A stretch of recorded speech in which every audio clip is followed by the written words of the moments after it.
बिस्मिल्लाहिर्रहमानिर्रहीम। Dear students, अस्सलाम वालेकुम। स्टूडेंट्स, पहले हमने वेक्टर्स का डॉट प्रोडक्ट पढ़ा था, डिस्कस किया था। अब हम वेक्टर्स पर एक और प्रोडक्ट डिफाइन करने लगे हैं, उसका नाम है क्रॉस प्रोडक्ट। तो आए हम वेक्टर का क्रॉस प्रोडक्ट डिस्कस करते हैं। क्रॉस प्रोडक्ट और vector product of two vectors. Suppose A and B are two vectors, then the cross product of A and B, it is denoted with A cross B, and it is read as A cross B, and it is given by, इसका formula यूं है define किया गया, A cross B is equal to A vector की magnitude, B vector की magnitude, साथ sine of angle theta between vector A and B, जो A and B के दरमियान एंगल थीटा होगा उसका साइन, साथ ये एन यूनिट वेक्टर है। ये एन यूनिट वेक्टर क्या है? Where N is the unit vector और it is direction which is perpendicular to the plane containing both vectors A and B. यानी जिस प्लेन में ए और बी वेक्टर्स पड़े हैं, ये जो डायरेक्शन है, ये एन डायरेक्शन, ये उस प्लेन पर क्या होगी? परपेंडिकुलर होगी। क्या मतलब? आए बच्चों, ये मैं आपको फिजिकली दिखाता हूँ। स्टूडेंट्स, फर्ज कर लो ये कोई प्लेन है, इसके अंदर ये दो वेक्टर्स पड़े हैं, ये वेक्टर ए और ये बी है, ये इस प्लेन के बिल्कुल ऊपर पड़े हैं, और ये तीसरा वेक्टर जो है ये है। ये अब फर्ज कर लो ये प्लेन है, इसके ऊपर ये दो वेक्टर्स पड़े हैं, और ये तीसरा जो वेक्टर है ये इस पे क्या है? प्लेन पर परपेंडिकुलर है। यानी एट ए टाइम ये जो ग्रीन वाला वेक्टर है ये तीन चीजों पे परपेंडिकुलर होगा। ये वेक्टर इस प्लेन पे, ये वाला वेक्टर इस प्लेन पे भी परपेंडिकुलर है, फिर ये वाला वेक्टर इस वेक्टर ए पे भी परपेंडिकुलर होगा, और ये वाला वेक्टर इस वेक्टर बी पे भी परपेंडिकुलर होगा। ये आप देख सकते हैं, ये वाला वेक्टर एट ए टाइम तीन चीजों पे परपेंडिकुलर है। This is perpendicular to the plane, this one plane, and this is perpendicular to vector A, and this is perpendicular to vector B. तो ये वाला जो है ये A क्रॉस B की डायरेक्शन है। अभी मैं आपको थ्री डायमेंशन वेक्टर फॉर्म में दिखा भी देता हूँ। इस प्लेन में ये फर्ज कर लो ये दो वेक्टर पड़े हैं, लेकिन जरूरी नहीं कि ये दो वेक्टर आपस में परपेंडिकुलर हों। ये फर्ज कर लो दो वेक्टर पड़े हैं, तो ये जो तीसरा वेक्टर है ये एट ए टाइम तीन चीजों पर परपेंडिकुलर होगा। ये जो तीसरा वेक्टर है ये इस वेक्टर ए पे भी परपेंडिकुलर होगा, ये वेक्टर ये वाला वेक्टर इस बी वेक्टर पे भी परपेंडिकुलर होगा, और ये वाला जो वेक्टर है ये इस प्लेन पे भी परपेंडिकुलर होगा। तो एट ए टाइम जो है ये ए क्रॉस बी वेक्टर ये तीन चीजों पे परपेंडिकुलर होगा। It is perpendicular to vector A, it is perpendicular to vector B, and also this one vector is perpendicular to this plane which contain the vector a and b, जिस पे vector a and b। Students, आपने पढ़ा होगा vectors का right hand rule. Students, आपने vectors का right hand rule पढ़ा होगा फिजिक्स में। तो उसमें हम क्या करते हैं? If we curl the vector a towards b, then the direction of A cross B will be along my thumb, will be along thumb। तो ये A क्रॉस B की डायरेक्शन है, और ये डायरेक्शन क्या है बच्चों? ये वाली ये डायरेक्शन है A क्रॉस B की। तो A cross B vector, this is perpendicular to vector A, and A cross B vector, this is perpendicular to vector A, B, and A cross B vector, this is perpendicular to vector B। ये at a time A पे भी perpendicular होगा ये vector, B पे भी perpendicular होगा ये ए cross B. लेकिन जरूरी नहीं है कि ए और बी वेक्टर आपस में परपेंडिकुलर हों, बट ये ए क्रॉस बी तो जरूर ए पे भी परपेंडिकुलर होगा, बी पे भी परपेंडिकुलर होगा। और ये जो ए क्रॉस बी वेक्टर है, और ये ए क्रॉस बी वेक्टर इस प्लेन पे भी क्या होगा? परपेंडिकुलर होगा। बच्चों, मैंने नोट में नीचे यही बात लिखी है, ये देख लें। The vector A cross B, it is perpendicular to three things. A cross B is perpendicular to vector A cross B is perpendicular to vector B, and A cross B is also perpendicular to the plane which contain vectors A and B. फर्ज कर लो ये कोई plane है, इसमें मैंने vector A and B लिए हुए हैं, इनके दरमियान एंगल थीटा है। तो ये जो है ए क्रॉस बी दर हकीकत ये अब 2 डायमेंशन वाइट बोर्ड है, तो ये दर हकीकत ए क्रॉस बी फिर ये वेक्टर होगा जो कि या तो इस वाइट बोर्ड के ऊपर ये इस डायरेक्शन में हो सकता है, आप वाली डायरेक्शन में आउटवर्ड, या ये उधर दीवार वाली साइड पे इनवर्ड्स हो सकता है। अगर हम ए को टुवर्ड्स बी कर्ल करें तो ये वाली डायरेक्शन इस वेक्टर की होगी आपकी तरफ, लेकिन अगर हम बी को ए की तरफ कर्ल करें तो ये इनवर्ड डायरेक्शन होगी उधर दूसरी साइड पर। तो ए क्रॉस बी वेक्टर या बी क्रॉस ए वेक्टर इस लिहाज से देखें ये सेम इनकी डायरेक्शन नहीं है, ये एक दूसरे के अपोजिट डायरेक्शन में होते हैं। ए क्रॉस बी आपकी तरफ है जबकि बी क्रॉस ए उसके अपोजिट दूसरी साइड पर है। So in this sense we can say the dot product is negative commutative. जब ये मैंने प्रॉपर्टीज पढ़ानी है तो उसमें यही बात मैंने लिखी हुई है, ये आप फिर इधर से देख लेना। The cross product of two vectors is negative commutative. बच्चों ये एक वेक्टर क्वांटिटी होती है, cross product this is a vector quantity because ये देखें ना ये एक वेक्टर फॉर्म में है इधर चीज। So this is a vector quantity, cross product is a vector quantity, that's why it is also called vector product, क्योंकि रिजल्ट ये हमें एक वेक्टर की फॉर्म में मिलता है। स्टूडेंट्स अब हम properties of cross product discuss करते हैं। तो पहली प्रॉपर्टी है आई क्रॉस आई या जे क्रॉस जे या के क्रॉस के, सारों का इनका क्रॉस प्रोडक्ट जो है ये जीरो है। टू सेम यूनिट वेक्टर्स का क्रॉस प्रोडक्ट ये जीरो है, स्टैंडर्ड यूनिट वेक्टर है। तो आइन जी आई क्रॉस आई या जे क्रॉस जे या के क्रॉस के ये जीरो कैसे, इसको देख लें। आई क्रॉस आई, अब इस पे हम ये फार्मूला लगाएंगे, पहले वेक्टर की मैग्नीट्यूड दूसरे वेक्टर की मैग्नीट्यूड साथ sine of angle between I and i. अब आई एंड आई दोनों अलोंग एक्स एक्सिस हैं आई वेक्टर, तो इनके दरमियान एंगल जीरो है तो साइन ऑफ जीरो वो जीरो होगा। साथ आपने वेक्टर लिखना है जो इन दोनों पे क्या हो, परपेंडिकुलर हो। तो आई पे परपेंडिकुलर वेक्टर जे भी लिख सकते हैं और के भी लिख सकते हैं, तो आपकी मर्जी है यहाँ जे लिख लें या के लिख लें। मैंने जे लिखा हुआ है। 1 1 साइन जीरो जीरो साथ जे, तो 0 into J that is zero vector. So vector I cross I J cross J K cross के इनका क्रॉस प्रोडक्ट जीरो है। इसके अलावा आप कोई से भी दो वेक्टर और ले लें, जनरल कोई से भी, तो ए क्रॉस ए ये भी जीरो वेक्टर होगा क्योंकि इस पे A magnitude sine of angle between A and B वो जीरो है, दैट्स वाई जीरो वेक्टर होगा। लेकिन रिकॉल करें dot product of two same vector वो उनकी मैग्नीट्यूड का स्क्वायर था। ये देखें ए डॉट ए रिकॉल करें वो मैग्नीट्यूड का स्क्वायर है, क्योंकि इसमें कॉस थीटा आता है और कॉस जीरो जो है वो 1 होता है, और इसमें साइन थीटा आता है और साइन जीरो जीरो होता है। तो ये जीरो वेक्टर है, जीरो स्केलर नहीं लिखना, और ये ए मैग्नीट्यूड का स्क्वायर है, ये फर्क याद रखना। नेक्स्ट आए आई क्रॉस जे के, जे क्रॉस के आई, के क्रॉस आई दैट इज जे, ये सेकंड प्रॉपर्टी है। तो पहले मैं ये फिगर पर बात पे आता हूँ, पहले मैं इसका प्रूफ एक का करवा लूँ। आई क्रॉस जे, अब आप इस पे भी यही फार्मूला लगाएंगे क्रॉस प्रोडक्ट का, I magnitude J magnitude and sine of angle between I and J वो होगा 90 डिग्री, क्योंकि आई जे और के ये म्यूचुअली आपस में क्या है, परपेंडिकुलर हैं। तो कोई से भी दो वेक्टर के दरमियान एंगल क्या होगा, 90 डिग्री। साथ हमने इन दोनों पे अब परपेंडिकुलर डायरेक्शन लिखनी है। हमने स्टूडेंट्स याद रखें यहाँ जो भी दो वेक्टर होंगे इधर हमने वो डायरेक्शन लिखनी है जो इन दोनों पे क्या है, परपेंडिकुलर है, क्योंकि एन डायरेक्शन जो है वो ए पे भी परपेंडिकुलर होती है और बी पे भी परपेंडिकुलर होती है एट ए टाइम, आपको ये पता है।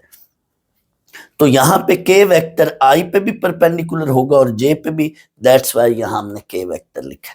तो अब इन सारों का रिजल्ट देखें तो ये 1 1 1 इनटू के डायरेक्शन, दैट्स वाई यहाँ पे हमारे पास ये के वेक्टर आ गया। ये मैं ऑलरेडी बता चुका हूँ ये वाली चीज। The cross product of two same vector, अब यही चीज आ गई, the cross product of two same vector is null vector और जीरो वेक्टर। ये रीजन क्या है मैं बता चुका हूं रीजन इसकी। तो ये हमारे पास cross product of two same vector का ये पांचवी प्रॉपर्टी, ये बड़ी अहम है प्रॉपर्टी।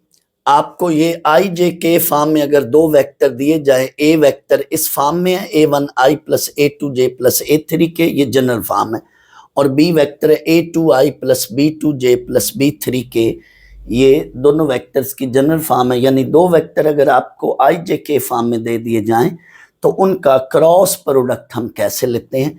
तो A क्रॉस B ये होगा आई जे के, सेकंड रो में आपने ए वेक्टर के कंपोनेंट लिख देने हैं और थर्ड रो में आपने बी वेक्टर के कंपोनेंट लिख देने हैं, साथ डिटर्मिनेंट ले लेना है।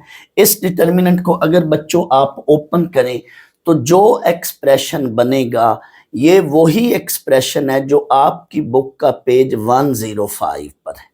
आप अपनी बुक का पेज 105 निकालिएगा तो उसमें जो है ए क्रॉस बी वेक्टर का जो क्रॉस प्रोडक्ट लेकर प्रॉपर उसको सॉल्व किया गया, फिर उसमें ये वाली प्रॉपर्टीज भी लगाई गई हैं।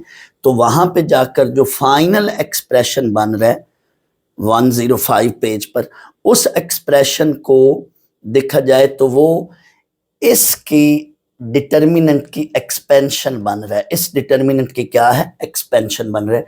तो दैट्स वाई उस एक्सप्रेशन को इस डिटर्मिनेंट के इक्वल लिख दिया गया। यानी वो पूरा लंबा एक्सप्रेशन याद नहीं किया जा सकता या याद नहीं रखना।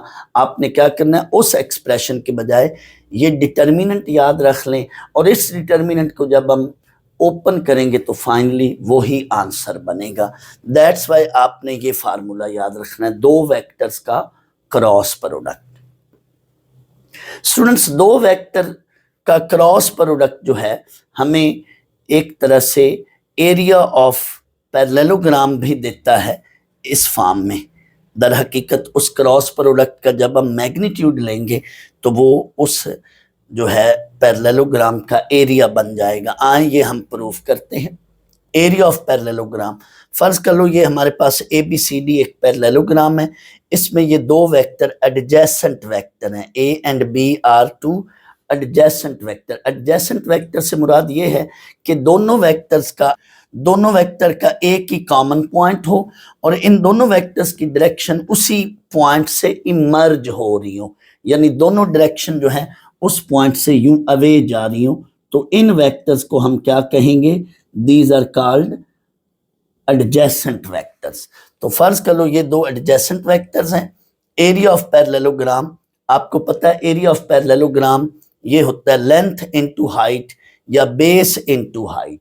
ये कैसे है ये एरिया स्टूडेंट्स, कोई भी पैरेललोग्राम देखें तो उसमें दो ट्राइएंगल्स होती हैं। हर पैरेललोग्राम में ऐसे दो ट्राइएंगल्स होती हैं। फर्ज कर लो ये ट्राइएंगल या ये ट्राइएंगल, दो ट्राइएंगल होती हैं। और एरिया ऑफ ट्राइएंगल क्या होता है, एरिया ऑफ ट्राइएंगल होता है बेस इनटू हाइट या base into perpendicular, base into height या base into perpendicular, area of triangle. तो हाफ बेस इनटू हाइट, ये साथ हाफ भी लेते हैं, तो ये एरिया ऑफ ट्राइएंगल है। अब किसी भी पैरेललोग्राम में अभी मैंने बोला कि दो ट्राइएंगल होती हैं, तो एरिया ऑफ पैरेललोग्राम फिर क्या होगा, मल्टीप्लाई विद 2, 2 से कट जाएगा। तो area of parallelogram base into height या length into height, area of parallelogram. अब इस पैरेललोग्राम में बेस देखें तो ये बेस है जो कि A से B तक है और यहाँ पे मैं उसको कहूँगा A वेक्टर की मैग्नीट्यूड लेंथ। अब मुझे हाइट चाहिए बच्चों। फर्ज कर लो यहाँ से ये परपेंडिकुलर जो है इतनी चीज, ये हाइट है, से दिस इज H, और ये DP परपेंडिकुलर है, ये H हाइट है। तो इन दिस ट्राइएंगल ADP ये राइट एंगल ट्राइएंगल होगी क्योंकि ये परपेंडिकुलर 90 डिग्री। इन ट्राइएंगल ADP यहां से देखें। अब मुझे बच्चों हाइट चाहिए, ये हाइट की वैल्यू चाहिए। तो हाइट कैसे निकालेंगे, हाइट होगी साइन थीटा की मदद से हाइट निकालेंगे। Sine theta perpendicular over hypotenuse, मुझे हाइट चाहिए, दैट वाई मैंने साइन लिया, कॉस ने लिया, तो h ओवर b वेक्टर की मैग्नीट्यूड ये हाइपोटेन्यूज, तो h की वैल्यू यहां से क्या आई, b मैग्नीट्यूड को उधर ले जाएं, b मैग्नीट्यूड साइन थीटा, तो बेस यहाँ पे a मैग्नीट्यूड था, हाइट h थी, तो h की वैल्यू यहां से हमने निकाल ली ये वाली। तो ये पूरी चीज जो है स्टूडेंट्स, इसको हम सिर्फ a क्रॉस b नहीं कहेंगे, इस पूरी चीज को हम क्या कहेंगे, a क्रॉस b मैग्नीट्यूड। ये a क्रॉस b मैग्नीट्यूड कैसे है, आए ये भी मैं बता देता हूं कि ये चीज a क्रॉस b मैग्नीट्यूड के कैसे इक्वल है। स्टूडेंट्स थोड़ी देर के लिए आप इसी फार्मूले पे आ जाएं, ये a क्रॉस b हमारे पास ये रिजल्ट है।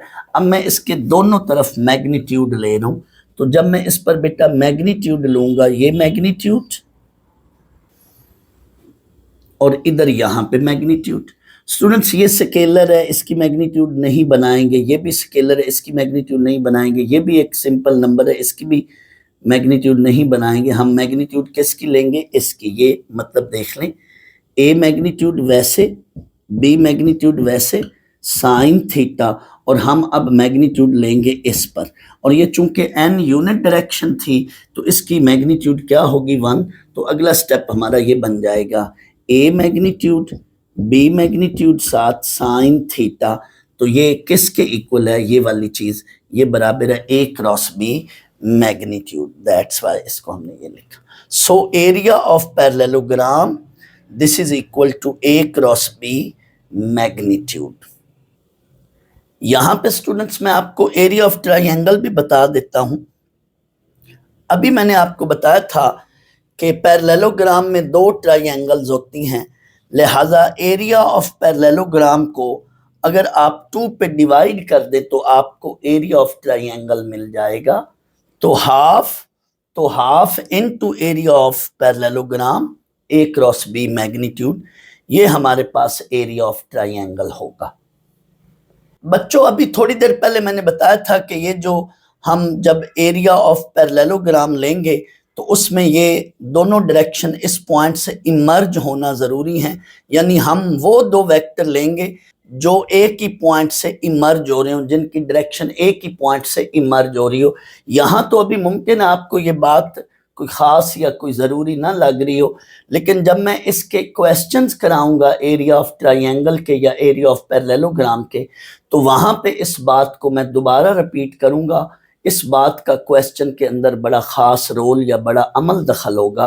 जब हम क्वेश्चंस करेंगे तो आपको वहाँ पे डिटेल में पता चलेगा। स्टूडेंट्स आपने ये भी देख लिया कि ज्योमेट्रिकली क्रॉस प्रोडक्ट जो है उससे हमें क्या मतलब या मकसद हासिल होता है। ज्योमेट्रिकली जो क्रॉस प्रोडक्ट है अगर हम देखें तो वो ज्योमेट्रिकली हमें एरिया ऑफ पैरेललोग्राम देता है। क्रॉस प्रोडक्ट ऑफ 2 वेक्टर, उनकी मैग्नीट्यूड हमें क्या देती है, एरिया ऑफ पैरेललोग्राम। इसको आप एमसीक्यू पॉइंट ऑफ व्यू से याद रख लें। बच्चों आप याद करें डॉट प्रोडक्ट में ये बात मैंने बोली थी, बताई थी कि अगर 2 वेक्टर आपस में परपेंडिकुलर हो तो उनका डॉट प्रोडक्ट 0 होगा, उनका डॉट प्रोडक्ट 0 होगा, क्योंकि डॉट प्रोडक्ट में कॉस आता है और परपेंडिकुलर की वजह से एंगल 90 होता है, दैट वाई कॉस 90 0, तो dot product of 2 perpendicular vector that is 0। अब अगर क्रॉस प्रोडक्ट लें 2 पैरेलल वेक्टर का तो वो 0 वेक्टर होगा। Cross product of 2 parallel vector that is 0। Parallel में चूंकि एंगल 0 होता है तो क्रॉस प्रोडक्ट में साइन आता है, दैट्स वाई साइन 0 0। तो cross product of 2 parallel vector is 0 vector. 0 सिर्फ नहीं बोलना, 0 वेक्टर बोलना है। And dot product of 2 perpendicular vector is 0। Dot में परपेंडिकुलर, क्रॉस में पैरेलल जब होंगे 2 वेक्टर तो 0। अब परपेंडिकुलर वेक्टर का क्रॉस क्या होगा, परपेंडिकुलर वेक्टर का जो क्रॉस होता है वो साइन 90, तो वो a magnitude b magnitude sine 90 साथ जो भी डायरेक्शन उन पे परपेंडिकुलर होगी वो डायरेक्शन लेते हैं, जैसे हमने इधर किया था। तो ये बेटा ओवरऑल सारे क्रॉस प्रोडक्ट की डेफिनेशन और उससे रिलेटेड ये प्रॉपर्टीज हैं। तो इंशाल्लाह इन प्रॉपर्टीज के मदद से हम अब क्वेश्चन करते हैं एक्सरसाइज 3.3।